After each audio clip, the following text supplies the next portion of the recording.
वो उसे बाजू में उठाए बेड पर लाया और एहतियात से बेड पर लिटा दिया। उसका चेहरा सुर्ख हो गया था। ऐसा लग रहा था कि काफ़ी देर पहले रोती रही है वो। उसकी पलकों पर ठहरे आंसू देखकर ऐसा लग रहा था जैसे कोई छोटा बच्चा अपना मनपसंद खिलौना ना पाने पर रो रो कर सो गया हो। भीगी पलकें, रोया रोया सुर्ख चेहरा उसे अपनी जानिब मुतवज्जो कर रहा था। वो हल्का सा झुका और उसकी पेशानी पर अपनी पेशानी रखते आंखें मूंद गया। कुछ पल महसूस करने के बाद वो उठ गया और उससे कुछ फासले पर लेट गया। जानता था कि अगर कुछ देर और उसके करीब रहा तो खुद पर काबू खो देगा, और वो नहीं चाहता था कि कुछ भी ऐसा वैसा हो जाए। एक तो पहले उसकी सरदारनी इतनी मुश्किल से उसके निकाह में आई थी, अब उसकी बेखबरी में कोई ऐसी हरकत करके वो उसे खुद से दूर नहीं कर सकता था। इरहाम बख्श ने सोच लिया था अभी वो अपनी सरदारनी को टाइम देगा ताकि दोनों के माबैन रिश्ते को वो अच्छी तरह समझ सके।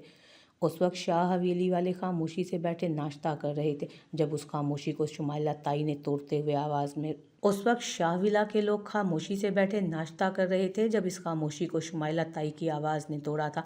दीबा, अब कब तक आराम करने का इरादा है तुम्हारा? क्या मतलब ताई अम्मी?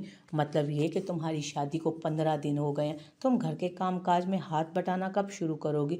इस घर की इकलौती बहू हो तुम, इसलिए मैं चाहती हूँ कि आज से किचन की जिम्मेदारी तुम्हें सौंप दूँ।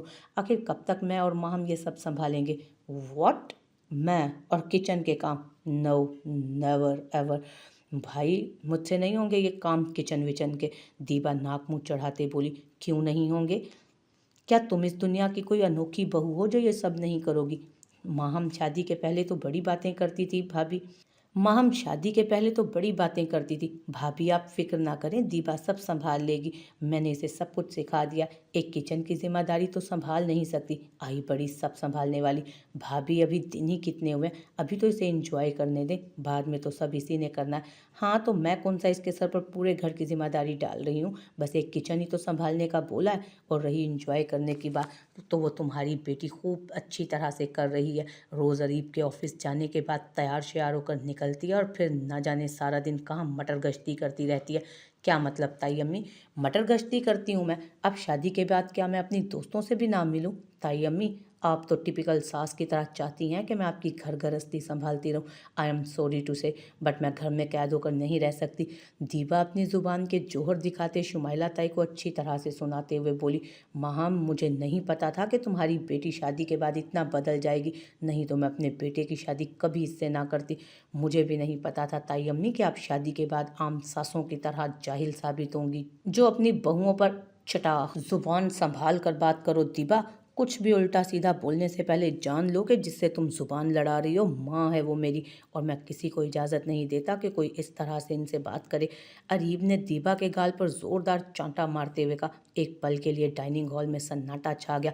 हाउ डेयर यू, तुमने मुझे थप्पड़ मारा? हाउ?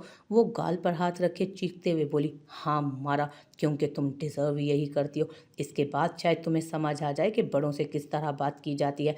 अरीब, ये क्या बेवकूफ़ी है? तुम दीवा पर कैसे हाथ उठा सकते हो? बीवी है तुम्हारी। दादा जान, आप इसकी हरकतें भी तो देखें, किस तरह से बात कर रही थी माँ से। दिन ब दिन ये बदतमीज़ होती जा रही है, या फिर यही इसका असली रूप है जो अब ज़ाहिर हो रहा है। मैं तो इन 15 दिनों में तंग आ गया हूँ इससे, पछता रहा हूँ तुमसे शादी करके। हर वक्त तानाजनी, लड़ाई झगड़ा, शक। हाँ हाँ, तंग क्यों नहीं होगे? आखिर को मन जो भर गया है मुझसे। और वैसे भी तुम्हारे दिल में तो वो तनावुश बसी हुई है ना, जो पता नहीं, तो मैं कहाँ से अच्छी लगूंगी अब तुम्हें? दीबा जाहिलों की तरह जुबान चलाते हुए बोली। जवाब में अरीब ने सर्द नज़रों से दीबा जाहिलों की तरह जुबान चलाते हुए बोली। जवाब में अरीब ने सर्द नज़रों से उसे देखा और गाड़ी की चाबी लेता लंबे लंबे डग भरता गुस्से से वहां से निकलता चला गया। जाहिल लड़की, तुम्हारी वजह से मेरा बेटा बिना नाश्ता किए चला गया। तुम्हारी वजह से मेरा बेटा बिना नाश्ता किए चला गया। खुद तो पेट भरकर खा लिया और मेरे बेटे को यूं ही भगा दिया। शुमाइला ताई दीबा को कहरालू नजरों से घूरते बोली, तो वो पैर पटकती वहां से उठकर चली गई। रजा हैदर शाह ने एक दुख भरी नज़र उन सब पर डाली और उठकर अपने कमरे में चले गए। ये क्या हो गया था उनके हंसते बसते घर को? किसकी नज़र लग गई थी? चैन और सुकून तो जैसे खो ही गया था। शायद वो जानते थे या जानकर भी अनजान रहना चाहते थे। मुर्तज़ा साहब की तबीयत ठीक नहीं रहती थी। वो हर वक्त अपने कमरे में होते थे। उन्होंने दीपा बेगम और माहम बेगम को मुखातिब करना ही छोड़ दिया था। वो हर वक्त तनाउश की याद में तड़पते रहते। अभी भी वो उसी की याद में महव थे जब मोबाइल की रिंग ने उनको उनके ख्यालों से निकाला। सुबह फजर के वक्त उसकी आंख खुली तो उसने बेड पर लेटे लेटे निगाह इधर उधर घुमाई तो खुद को किसी अनजान जगह पर पाया। यूं ही बेख्याली में लेटी छत को घूर रही थी जब अचानक उसके जहन में झमाका हुआ और कल का पूरा वाकया उसे अपनी पूरी जुजियात के साथ जहन के पर्दे पर उजागर होता नजर आया। एक झटके से वो उठ बैठी। मैं तो रात को सोफे के पास खड़ी थी तो फिर बेड पर कैसे आ गई? वो जहन पर जोर देते सोचती हुई खुद से बोली। जब उसे याद आया कि कल रात कैसे वो इरहाम से लड़ रही थी, उसके सामने ही नफरत का इजहार कर रही थी उससे, और अचानक वो बेहोश हो गई, तो क्या उन्होंने मुझे यहाँ पर लिटाया? ये सोचकर ही उसका चेहरा सुर्ख हो गया। तभी फिजा में अजान की मसहूर कुन आवाज़ गूंजी तो अपने जहन पर से हर सोच को झटकते वज़ू की नीयत से वॉशरूम की तरफ बढ़ गई। वो वज़ू करके बाहर आई तो जाए नमाज की तलाश में इधर उधर निगाहें घुमाई। बेड के दूसरी जानिब शेल्फ पर रखा हुआ वो नज़र आ गया। उसने जाए नमाज बिछाई और नियत बांधकर नमाज शुरू की। नमाज पढ़कर उसने दुआ के लिए हाथ उठाए तो बेख्तियार उसकी आंखें बरसने लगी। उसे समझ ही नहीं आया कि अपने रब से क्या मांगे। इंसानी ज़ात की तकमील सिर्फ खुदा ताला की मोहब्बत से है। उसी की मोहब्बत में सकून है, इत्मीनान है और तकमील भी। जब बंदा खुदा की ज़ात से बेनियाज होकर उसके बंदों में सकून ढूंढने लगता है ना, तो फिर वो भी नाराज़ हो जाता है। वो उससे वो सब कुछ छीन लेता है जो इंसान को उसकी याद से गाफिल कर देता है। ऐ अल्लाह पाक, मैंने तेरी मोहब्बत को छोड़कर एक इंसान की मोहब्बत को तरजीह दी जिसने रुसवा कर दिया, मेरी ज़ात को बखेर दिया। अल्लाह पाक, मैं टूट गई हूँ, मुझे जोड़ दे। ऐ अल्लाह पाक, मैं बिखर गई हूँ, तू मुझे समेट ले। ऐ अल्लाह पाक, मेरा तेरे सिवा कोई नहीं, तू ही मेरा सहारा है। या अल्लाह पाक, मैं नहीं जानती इस रिश्ते में मेरे लिए क्या है। मैं जानती हूँ तो इतना कि इसमें तेरी रज़ा है और मैं तेरी रज़ा में राज़ी हूँ मेरे मौला। मैं अपनी तरफ से पूरी कोशिश करूँगी इस रिश्ते को पूरी तरह से निभाने के लिए। या अल्लाह पाक, तू मेरे दिल और जहन से अरीब का ख्याल निकाल दे। मैं उससे नफ़रत में भी उसे याद नहीं रखना चाहती, क्योंकि मैं उससे नफ़रत का रिश्ता भी नहीं रखना चाहती। अगर मैंने ऐसा किया तो मेरे इस नए रिश्ते के साथ नाइंसाफ़ी होगी। मैं आज से, अभी से, माजी से अपना हर रिश्ता तोड़ती हूँ। आज से मेरी ज़िंदगी में, मेरे ख्वाब व ख़याल में भी अरीब शाहनवाज़ का कोई ज़िक्र ना होगा।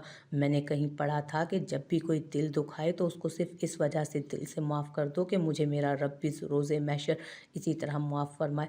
या अल्लाह पाक, मैं तेरी रज़ा के लिए अरीब शाहनवाज़ को माफ़ करती हूँ।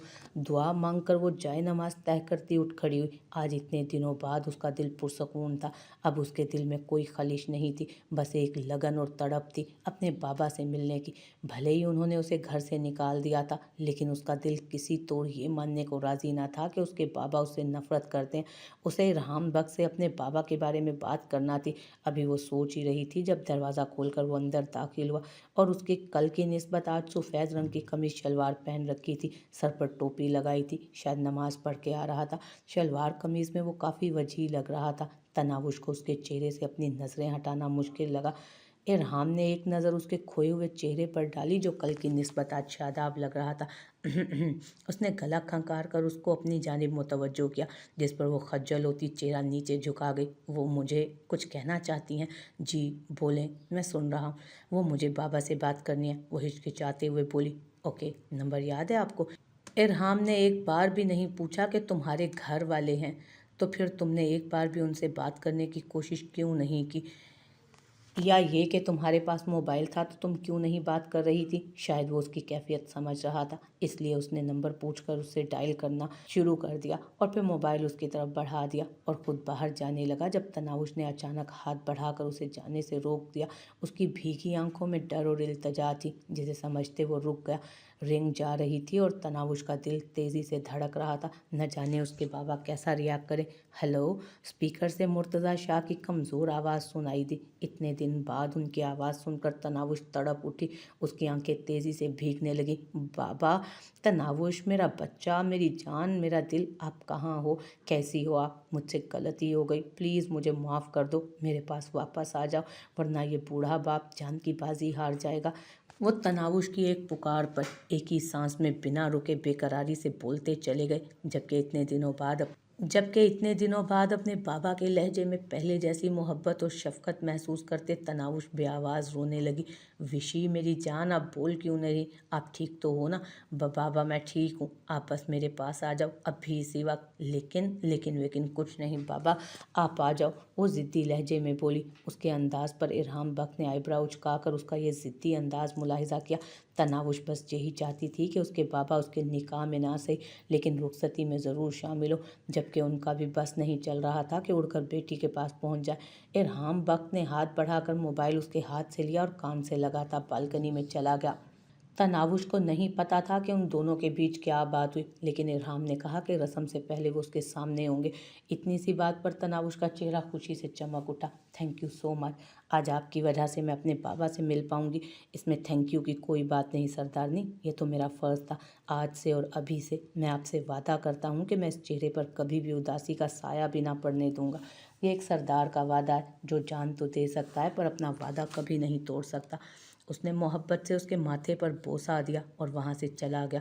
क्या कुछ नहीं था उस बोसे में? प्यार, मोहब्बत, इज्जत, मान, भरोसा, सब कुछ। वो कितनी ही देर उस जादुई लम्हे में खोई रही। होश तो तब आया जब एक के बाद दीगरे कई लड़कियां माही के साथ उसके रूम में दाखिल हुई। चश्मे बद दूर, कितनी प्यारी हैं भाभी, माशाल्लाह, किसी की नज़र न लगे। वो सब उसके मोहने चेहरे की बलाएं लेते बोली, जिस पर वो शर्मा गई। भाभी ब्लश कर रही हैं, वो सारी एक साथ बोली। चुड़ैलो चुप कर जाओ, क्यों मेरी प्यारी भाभी को नज़र लगा रही हो? अब चुप करके बैठो, मुझे तुम सब चुड़ैलों को इंट्रोड्यूस कराने दो भाभी से, और फिर दफ़ा हो जाना सब की सब यहाँ से। अगर भाई को पता चल गया कि हम सब उनके रूम में घुसी हुई हैं तो फिर उनके गुस्से से कोई नहीं बचा सकता। फातिहा पढ़ लेना तुम सब की सब। माही इरहाम के गुस्से से उन सबको डराते हुए बोली। ये बात सच थी कि सैयद इरहाम बख्श को बिल्कुल भी पसंद नहीं था किसी का उसके रूम में आना। तनावुश को माही की बात सुनकर काफ़ी हैरत हुई, क्योंकि उसे कहीं से भी इरहाम बख्श गुस्से वाला नहीं लगा था। अब परी मैडम को क्या पता कि उनका डेवल किस कदर गुस्से का तेज़ था। उसका ये नर्म और पुलाइट अंदाज तो सिर्फ अपनी बीवी के लिए था। भाभी, ये सब चौधरी हवेली से आई हैं। ये है निमल, निर्मल और कोमल। चौधरी हवेली वालों से बख्त हवेली वालों की कभी गहरी दोस्ती थी। एक तो वो रिश्तेदार भी थे और दूसरा उनके बीच सालों से दोस्ती का रिश्ता भी था। अच्छा निमल, ये अन्नू लोग वाले आए थे ना, तो अभी तक आए क्यों नहीं? अन्नू दानियाल की खालाजाद कज़न है। दानियाल की खाला चौधरी हवेली में ब्याही गई थी। हाँ, वो 2 दिन पहले आने वाले थे, लेकिन चाचू अन्नू के बाबा की तबीयत ख़राब हो गई, इसलिए वो आज ही आ रही थी। और एक मज़े की बात बताऊँ, अन्नू की स्टडी कंप्लीट हो गई है, तो वो भी अब यहीं रहने वाली है। रियली, ये तो बहुत मज़े की खबर है। दानी सुनेगा तो बेहोश हो जाएगा। अब आएगा मज़ा। आज बख्त हवेली में उपटन और मेहंदी की रस्म थी। पूरी हवेली को मेहंदी और उपटन के फंक्शन के मुताबिक ही उसी थीम के हिसाब से सजाया गया था। फंक्शन के लिए शहर के सबसे बड़े इवेंट ऑर्गेनाइज़र को हायर किया गया था। पूरी हवेली मुख्तलिफ रंगों से सजी जगमग कर रही थी। उस वक्त दोनों दुल्हनें शहर की ब्यूटी पार्लर से आई लड़कियों के सामने बैठी थी। सीरत ने ग्रीन लहंगे पर येलो चोली और ग्रीन दुपट्टा ओढ़े हल्के मेकअप में बहुत ही खूबसूरत रंग निकाला था, जबकि तनावुश भी सेम ड्रेस के साथ फूलों की ज्वेलरी पहने अपने डेवल पर बिजलियां गिराने को तैयार थी। माशाल्लाह, चश्मे बद दूर, मेरी दोनों बेटियां बहुत प्यारी लग रही हैं। अल्लाह ताला हर बुरी नज़र से बचाए। खदीजा बेगम अंदर दाखिल होते हुए बोली। अच्छा लड़कियों, मेहमान आना शुरू हो चुके हैं, तुम लोग सीरत और तनावुश को बाहर ले चलो। दोनों दुल्हनों को लाकर स्टेज पर उनके दुल्हों के पहलुओं में बिठा दिया गया। तनावुश के चेहरे पर घूंघट था, क्योंकि ये सैयद इरहाम बख्श का ऑर्डर था।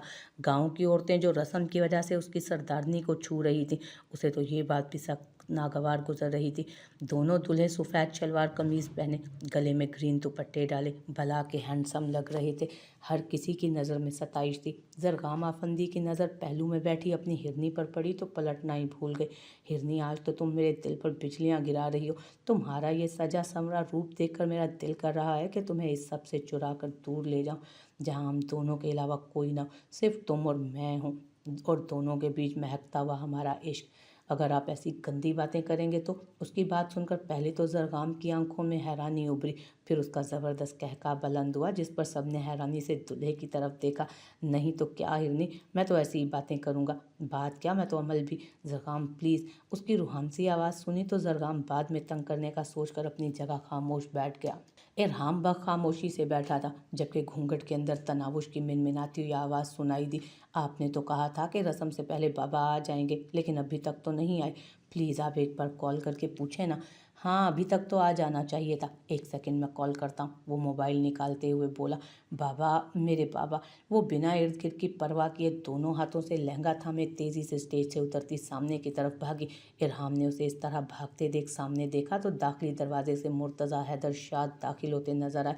वो बिना अपने दुल्हनापे की परवाह किए भागते हुए जा रही थी। बाबा, मेरे बाबा, आप आ गए, मैं कब से आपकी राह देख रही थी। वो दौड़कर उनके गले लगते हुए बोली। वो सब दिलचस्पी से उसे अपने बाबा से मिलते देख रहे थे। दिलनशी बेगम की नज़र जैसे ही मुर्तज़ा हैदर शाह पर पड़ी तो वो अपनी जगह पत्थर की हो गई, जैसे